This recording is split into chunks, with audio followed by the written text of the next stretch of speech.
You have any thought? My analogies tend to go into sports, and so I tend to see it as actors being athletes, and but then the playwright doesn't really fit into a general. The playwright ends up being like the GM, because obviously the director is the coach, and the theater is the owner. So I guess that just leaves general manager for me. Nice. Yeah, I mostly think of it as being the voice. And here, because we have a lot of time to work on it, we are always toggling as actors between the director and the writer, going, is this what you had in mind? Because our job is to bring what he has in mind physically onto the stage as best we can. Obviously, it's filtered through us and all that type of stuff, but it was in Rajiv's head first, and our job is to try to honor that.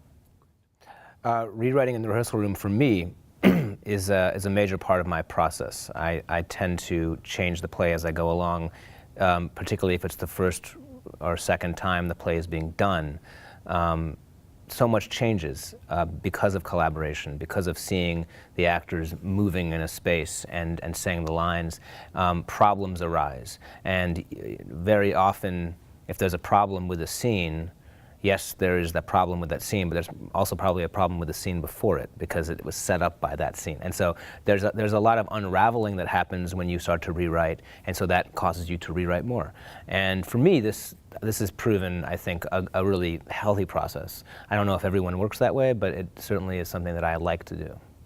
And to add to that is that last night as we left, Rajiv handed two of us a new scene. Mm-hmm.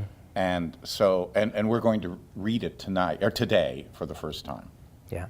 But, and this is what is perhaps different and sort of fun about all this, is that we ran back, Juliet and I ran back and said, okay, we're going to have a little dinner, and you're going to have dinner, okay, and then we'll meet at such and such time, and we will read the scene.